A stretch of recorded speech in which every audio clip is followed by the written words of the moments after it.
Welcome to the channel. In today's video, we are going to be changing the engine oil on this 2014 BMW R1200GS.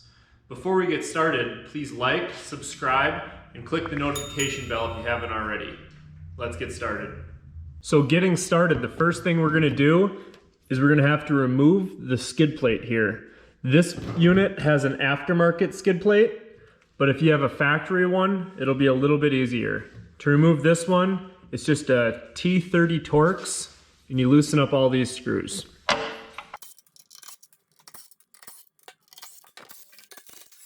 Now that we have our skid plate removed, the next step is draining the engine oil. This can be done with a 10mm Allen socket, and then the drain plug is right here in the front left corner of the motor. And then every time you do this, you're going to want to replace the crush washer. So while that is draining, we can come around to the left side of the motor, and the oil filter is located just below the left cylinder. So he actually has a K&N oil filter installed, so it just uses a standard socket rather than a oil filter wrench.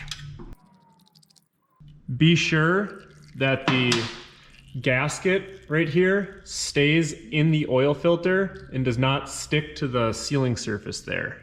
Otherwise, your oil filter will leak. We can now take our new oil filter and just with a little bit of oil, lubricate up that seal right here.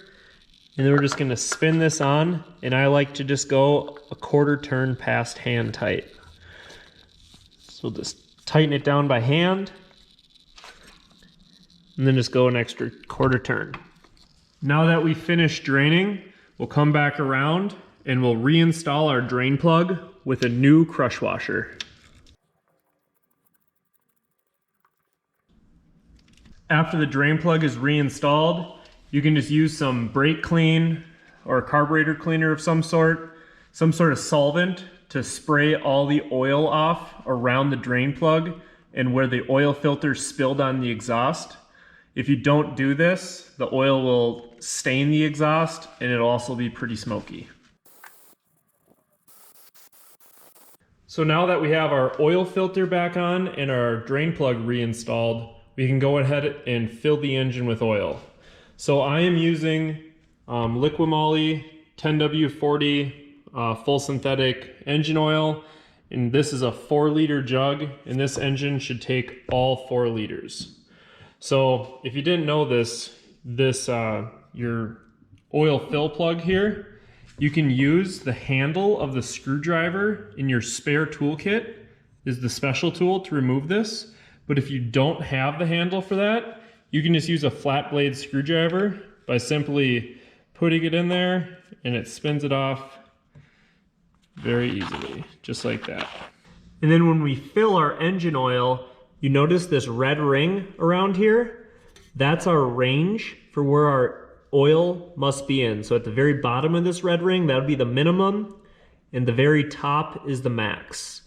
And you do not want to be under the minimum or over the max. If you go over the max, you're going to risk blowing out your seals by raising your crankcase pressure. And if you're under the mark, you're going to risk starving your engine of oil. So I like to be just right dead center in this red ring. So in order to get there, when you fill your engine oil, we're going to fill it to the very top of the sight glass when you can just barely see a little air bubble up there. Then we're going to start our engine and run it for about 30 seconds. Then it's going to settle out to right in the middle of this red circle. We will now run our engine for about 30 seconds. And you'll see the engine oil will settle out to the middle of the sight glass.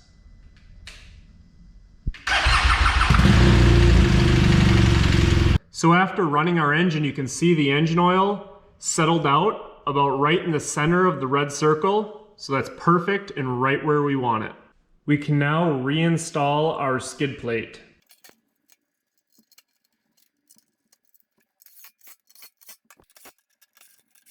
Thank you so much for watching my oil change tutorial. If this video helped you out in any way, please check the links in the description. As always, have a safe ride.